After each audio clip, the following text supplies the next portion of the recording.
Sorry.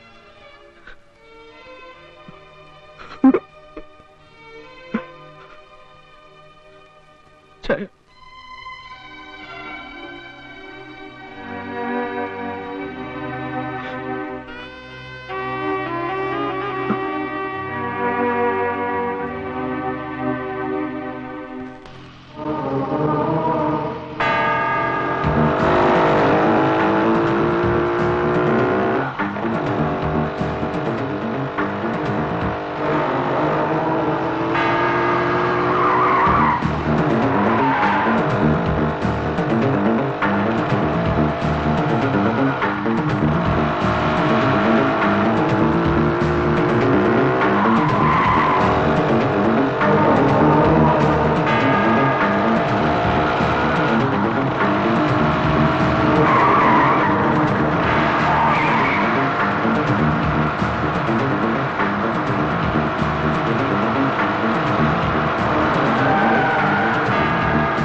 എല്ലാത്തിനെയും കൊന്നേ ഞാൻ മാറും.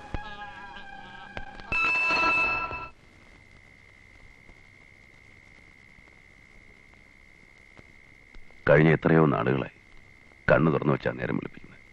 പേടിയാ. ഉറക്കമിട്ട് എഴുന്നേക്കുമ്പോ കണ്ണിൽ ഇരുട്ടാണേല് പിറക്കുന്നതേ കുരുടനായിട്ടായിരുന്നേല് ഒന്നും കണ്ടില്ല എന്നുള്ള ആശ്വാസമെങ്കിലും ഉണ്ടായിരുന്നു. ഇതിപ്പോ എല്ലാം കാണിച്ചെന്നിച്ച് പെട്ടെന്നൊരു ദിവസം ഇനി നീയൊന്നും കാണണ്ടാവും എന്ന് പറയുമ്പോ ആർത്തി കൂടുക കണ്ടെന്നറിയാൻ. പക്ഷേ അങ്ങനെ തന്നെ അറിയാൻ മേലാഞ്ഞിട്ടാ. മോളിരിക്കുന്ന പുള്ളിക്ക് അങ്ങനെ തോറ്റു കൊടുക്കാൻ ജോണിയെ കിട്ടത്തില്ല. എന്റെ പിസ്റ്റളിൽ ഞാനൊരു ബുള്ളറ്റ് കരുതിയിട്ടുണ്ട്. കാഴ്ച തീർത്തും നഷ്ടപ്പെടുന്ന ദിവസം താഴെ ഇവിടെ ചേർത്ത് വെച്ച് ഒറ്റ താങ്.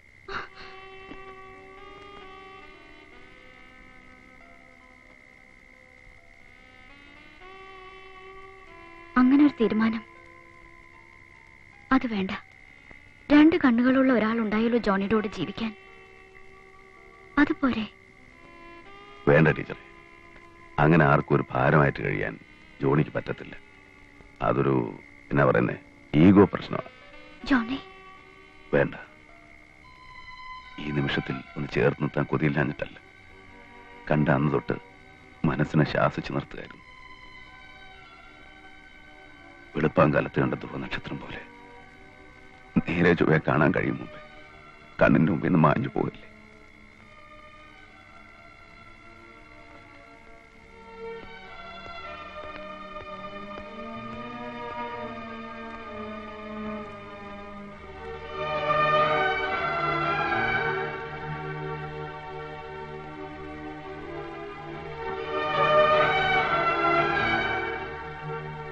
നിന്റെ ഈ കണ്ണീര് കാണാൻ വയ്യാഞ്ഞിട്ടാണ് ഞാനൊന്നും പറയാതിരുന്നേ. എന്തു തന്നെ ആയാലും എന്റെ അടുത്ത് ഒളിച്ചു വെക്കാൻ തോന്നിയല്ലോ അച്ചായന്. കളയടാ മോനെ, വിധി പോലെ വരട്ടെ. അല്ലാതെ പിന്നെ നമുക്ക് എന്നാ ചെയ്യാൻ പറ്റും? നോക്ക്, ഇനി എത്ര കാലം നിന്നെ ഇതുപോലെ കാണാൻ കഴിയുമെന്ന് എനിക്കറിയില്ല. അതിനു മുമ്പ് നിനക്കൊരു കൂട്ടുണ്ടാവുമെന്ന് എനിക്ക് കാണണം. എനിക്ക് വേണ്ട അച്ചായ, എനിക്കിനി ഒന്നും വേണ്ട. വേണം, എനിക്ക് വേണ്ടി. ആ ഒരൊറ്റ ആഗ്രഹം കൊണ്ടാ ഞാൻ ജീവിക്കുന്നത്. അതോടെ കണ്ടു കഴിഞ്ഞാൽ എന്റെ കണ്ണിലെ വെളിച്ചം പോകുമെന്ന് എനിക്ക് ഉറപ്പാ. അച്ചായ,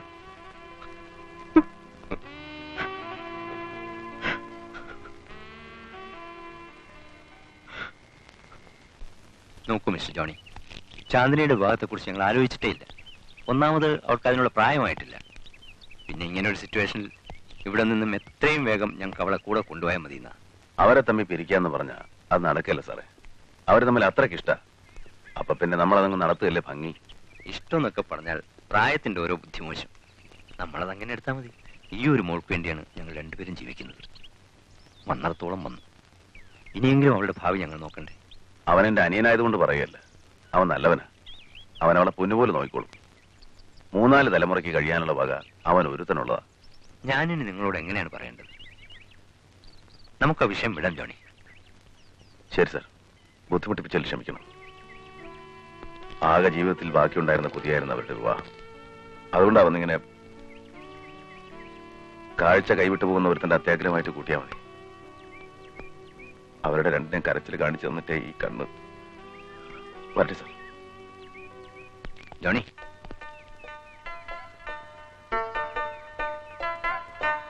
Thank you, thank you.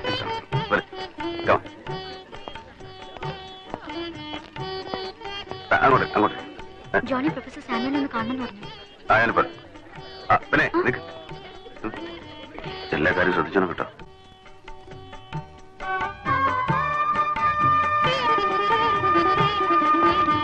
Hello sir, welcome welcome. സത്യത്തിൽ വിവാഹ ചടങ്ങിൽ പങ്കെടുക്കാൻ മാത്രമല്ല, നിങ്ങൾ ഇന്ന് കാണാനും കൂടി വേണ്ടിയിട്ടാണ് ഞാൻ വന്നത്. എന്റെ വാക്കുകൊണ്ടോ പ്രവൃത്തിയുണ്ടോ എന്തെങ്കിലും ദ്രോഹം ചെയ്തിട്ടുണ്ടെങ്കിൽ എന്നോട് ക്ഷമിക്കണം. Oh, it's all right, it's all right. അല്ല, പറഞ്ഞില്ലെങ്കിൽ മനസ്സിനൊരു ഇതില്ല. അതുകൊണ്ടാ. And it's a special present for me.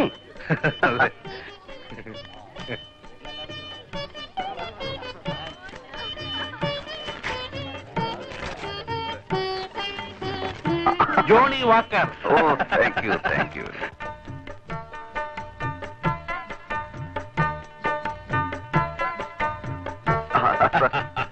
ഞാൻ എന്റെ യാത്ര മറ്റന്നാളത്തേക്ക് മാറ്റി. അപ്പൊ നാളെ എന്റെ വീട്ടിൽ നവദമ്പതികൾക്ക് ഒരു പാർട്ടി. Okay okay. ഇതെന്ത് വിവാഹമാണോ ഈ രാത്രി? എന്താ ഇതിന്റെ രീതി? ഇത് നമ്മുടെ രീതി. അല്ലെങ്കിൽ തന്നെ ചടങ്ങിൽ എന്താ സാറേ കാര്യം? പരസ്പരം ഇഷ്ടപ്പെടുന്ന രണ്ടുപേര് തമ്മിൽ ചേരുമ്പോ മാക്സിമം ഒരു മിനിറ്റ് കിട്ടും. പിന്നെ സ്നേഹമുള്ള കുറച്ചുപേരെ ഇതിന് സാക്ഷിയായിട്ടുണ്ടാവുക. അതിനും പോലെ. അല്ല, അല്ലെങ്കിലും തന്റെ എല്ലാ കാര്യത്തിനും ഒരു രീതി ഉണ്ടല്ലോ. എല്ലാ പിള്ളേരും പറയുന്ന പോലെ എല്ലാം ജോണി വാക്കർ സ്റ്റൈൽ.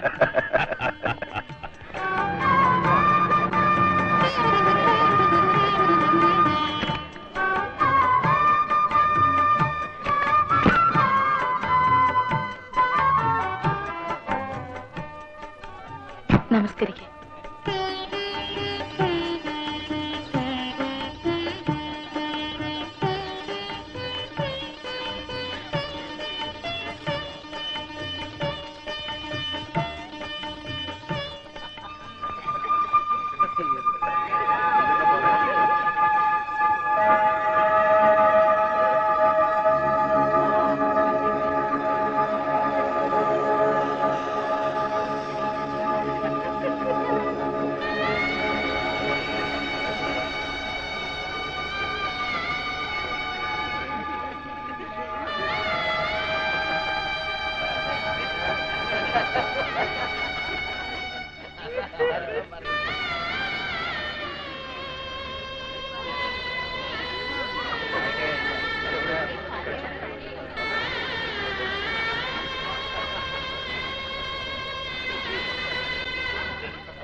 ജോണി?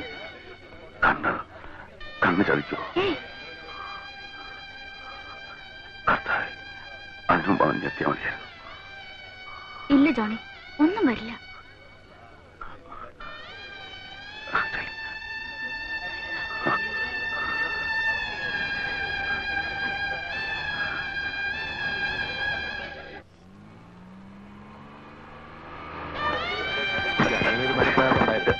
ഇതെന്താ ജോണി?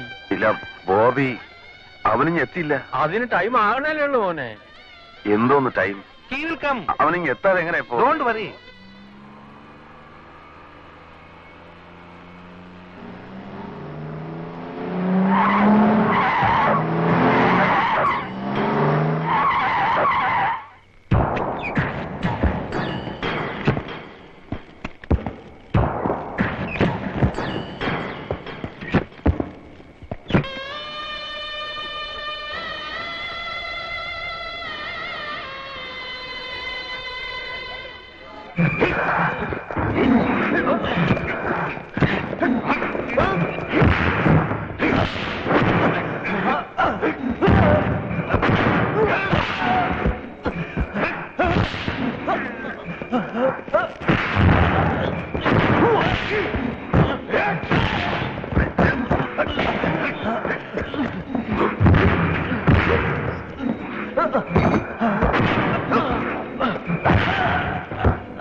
എന്നെ ഒന്നും ചെയ്യരുത്, എന്നെ വിട്ടേക്കും. എന്നെ ഒന്നും ചെയ്യരുത്.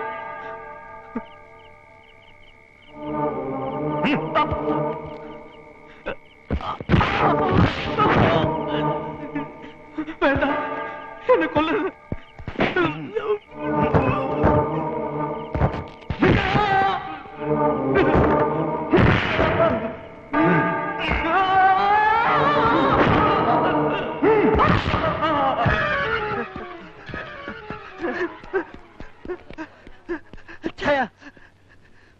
എന്നടാ ബോബി, ബോബി?